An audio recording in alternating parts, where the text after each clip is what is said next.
Putin और Trump का झूठ पकड़ा गया, यूक्रेनी अफवाज उघेरे में ओ नहीं अमरीकी इंटेलिजेंस।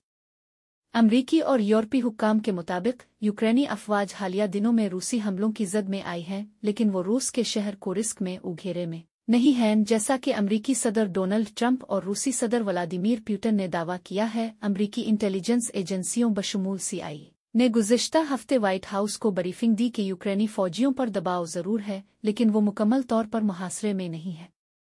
ताहम ट्रंप ने बदस्तूर दावा किया कि यूक्रेनी फौजी रूस के मगरबी इलाके कोरिस्क में मुकम्मल तौर पर घर चुके हैं। पुतिन ने 13 मार्च को बयान दिया था कि यूक्रेनी फौजियों को आतो हथियार डालने होंगे, मरना होगा, जिसे माहिरीन ने रूसी प्रोपेगेंडा करार दिया। इस बयान का मकसद यूक्रेनी अफवाज के खिलाफ नफसियाती दबाव बढ़ाना और मुज़ाकरात में अपनी पोजीशन मजबूत करना था। अमरीकी नेशनल सिक्योरिटी काउंसिल ने बराह रास्त इस इंटेलिजेंस रिपोर्ट पर तबसरा नहीं किया। यूक्रेनी सदर व्लादिमीर ज़ेलेंस्की ने रूसी दावे को झूठ करार देते हुए कहा कि उनकी अफवाज कोरिस्क में मुश्किलात का सामना कर रही है, लेकिन वो मुकम्मल तौर पर मुहासरे में नहीं है।